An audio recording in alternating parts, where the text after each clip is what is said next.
What's up guys, my name is Josh and welcome to my kind of mid-year audiophile setup tour. Now this video is actually to boot off a whole new series that I'm doing showcasing the subscribers, the viewers, and the supporters of my channel's audiophile setups. Now my setup is going to be crazy and just over the top for some, and then for others it's going to be embarrassingly cheap. And I don't know about you guys, but I love seeing setups that are just like dirt cheap and setups that are just immaculately expensive, and everything in between. And that's really what the series is about, because I can't lie, it's a little bit selfish, but I really just like checking out people's setups. Nobody seems to be doing audio equipment, so I would like to definitely kick that off. To learn how to submit your setup to get featured on the channel, that's going to be the top link in the description down below. All right, so as you can see, I kind of went with a more minimalist, but still functional, kind of grayscale, not so RGBified like everybody's desk setup seems to be nowadays. And I think it looks quite nice. And there's a lot of stuff that I'm perfectly happy with and I intend to keep for a long time. And there's also some stuff that I think I want to upgrade down the road. And we'll talk about that as we get there. Anything you see here that you like, there's going to be a link in the description down below. Those are affiliate links. They do help the channel out. And I appreciate you guys' support on that. All right, so we're not going to actually start with a physical product. We're actually going to start with two softwares, one free, one not free, that are used on a daily basis for actually listening to music. So the first software is going to be Foobar 2000. And that's for the music that I actually have. The majority of it is FLAC. I have a few MP3s, I have a few DSD files in there, but the majority of it, of the FLAC files, gets played through Foobar 2000. And that is kind of my choice of software. I looked at JRiver. I'm not really a huge fan of iTunes, but Foobar 2000 is what I use. Foobar 2000 is what I like, and it just happens to be incredibly versatile. It does exactly what I need it to. Now on the music that I don't have, or recommendations that people bring in, since I have a YouTube Red subscription, it comes with Google Play Music, and I just use Google Play Music. What I'm using as the DAC between the computer interface that I use to the actual amplifier that I use. I actually use a balanced DAC, which is a Topping DX7S. There's a couple reasons why I use this DAC. One, it measures incredibly well. It is a little bit expensive, and technically it is classified as a DAC amp. I don't really use the amplification portion out of it too often, except for very specific circumstances, headphone comparisons, things like that. I'll use it, but primarily I stick with my amplifier. But the main reason why I keep it is because of the versatility of the DAC portion. It also has a number of outputs, which allows me to kind of analyze different amplifiers when I get them in for review. So for my purposes, it's great. Before I was using a Grace S DAC, which is just a standard RCA DAC, and that DAC is honestly wonderful. It's just not very versatile and doesn't allow me to scale up and try out new things as easily. Now, the amplification portion, if you watch my channel, I won't shut up about it, and luckily the timing is really, really good for this setup tour, because you can actually go and buy it right now. But I use the THX AAA AAA 789 from Drop. And there's a number of reasons why. A lot of inputs, a ton of outputs, actually 4 technical outputs. You have a balanced output, a 3.5 millimeter, a 1/4 inch, and a pass-through. So it's really versatile, but on top of that, for $400, it's just about the best amplifier that you can buy. I love it to death. So that DAC amp combo, I actually don't think I'm going to be changing anytime soon. I'm really, really happy with it. Before I had the S DAC, like I mentioned, and I used to have an NFB1 amp. That combo, you had little mini-me S DAC and giant big old NFB1 amp, and while I thought it sounded great, it just didn't have the raw convenience, nor the raw measurement numbers to really back it up.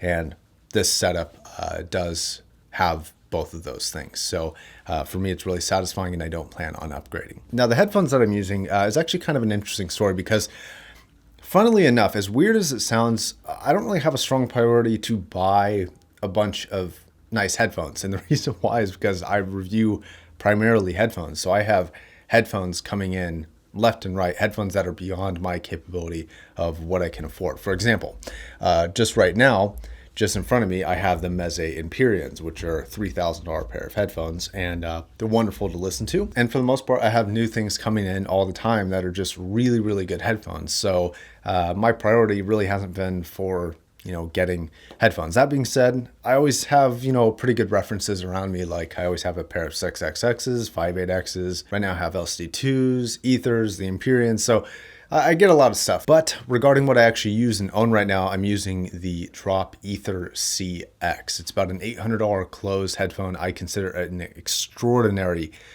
monitoring headphone. So not as pleasing for music as some other options, but for video making purposes, it's just exceptional. And I've been really happy with the comfort, the build quality, and the monitoring purposes that I use it for. Now, if you're going to spend $800 on a headphone for music, there's a bunch of other options I would recommend, and I'll probably leave links to those down below. But regarding my actual setup, what I own right now, that's my daily driver. And that is something that I'm looking to not necessarily upgrade from, because it's kind of a purpose-built product for me, or at least I use it like a purpose-built product. I think what I am going to save up for, though, down the road is probably going to be an Aria. I really like that sound signature. It's $1,600, so it's going to be a lot of penny saving for me. It's not, that's not something I can just drop $1,600 on for just something that I want. But I think that is going to be the long-term goal, because I really, really personally dig that headphone. Now, I get a lot of questions about stands, and I'm using a just mobile headphone stand for that Ether back there. And you can see that the speakers are on some pretty freaking nice stands as well. And we'll talk about those in just a second. First, we're going to talk about the speakers and the reason why I actually chose to go with powered speakers.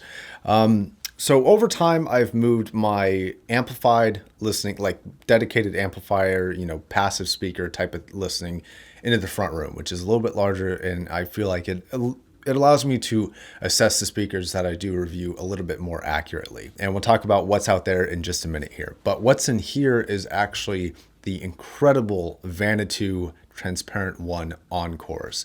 These are a pretty pricey set of powered speakers, but with this desktop, I really wanted to go wireless with everything. My keyboard, my mouse is all wireless. My speakers are actually hooked up with an optical cable to my computer, but it allows me to access Bluetooth from my phone when I do use that. Now, I could make a whole dedicated video talking about the Vanatoos, because they're so versatile and they're so good, and I do have a review of them, and they are, in my opinion, probably the best powered speaker under $1,000, and there are some legitimate arguments as to why. There's a link to that video in the description, or you can find it on my channel if you are interested in that. These really are overkill for a desk. So they've got a 100-watt woofer, a passive radiator, and 20 watts for just powering each tweeter, DSP adjustments, just a ton of input options, and more importantly, they sound incredible.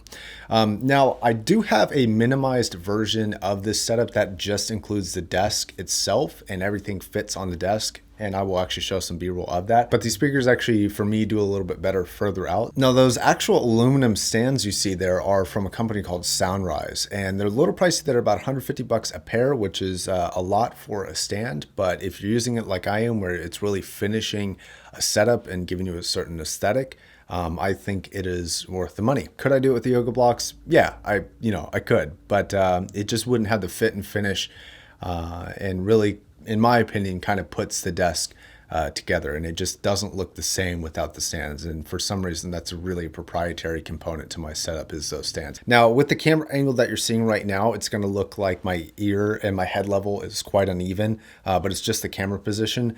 But when I'm actually sitting here, and I'll show some B-roll from the side, but it's exactly ear height. And it also is with the modified kind of singular desk setup, where I have them on the amplifier and the DAC. It is exactly ear height for me, which is awesome. Now, one last thing about the speakers, that whole system is a little bit overkill. It's like $600 or $700 for the speakers, $150 for the stands.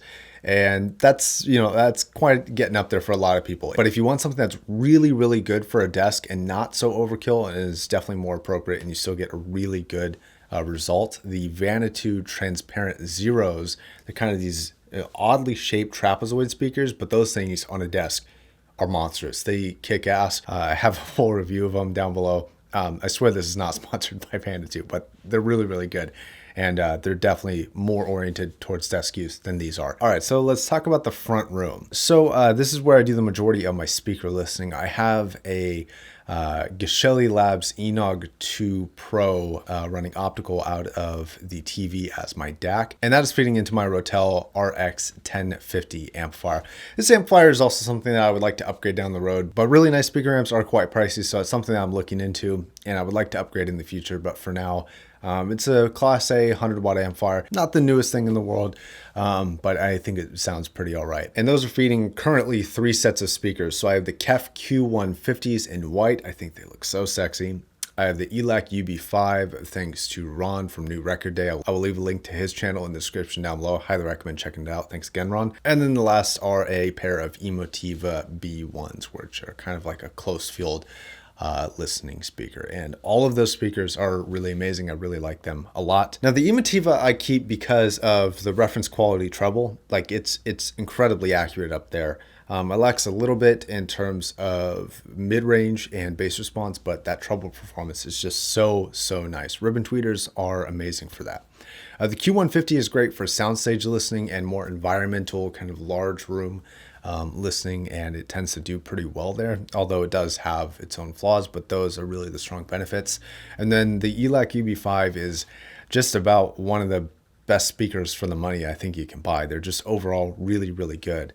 I have the review coming out relatively soon of that, but you know, as an overall package, the UB5s are pretty kick-ass. One last thing, people were asking about the foam that I'm using. Now I am using 2-inch pyramid foam. I do not know the brand, but I will drop an Amazon link from my purchase history if I can find it down below where you can check these out. They're not too crazy expensive. I thought they were relatively cheap, but you do have to let them sit and expand on like the floor for about 24 hours before you put them up. But I think they end up with a pretty good result. Now what's up on the roster next is I actually have a YouTube studio tour coming where I'm going to be talking about everything that I use to actually make my videos. And then I also have a couple actual episodes of the Patreon edition that are going to be posted here on YouTube of the audiophile setups from my patrons. So that's going to be really cool. All right, I think that's going to wrap it up, guys. I really appreciate it if you could consider subscribing if you like content like this and you want more in the future.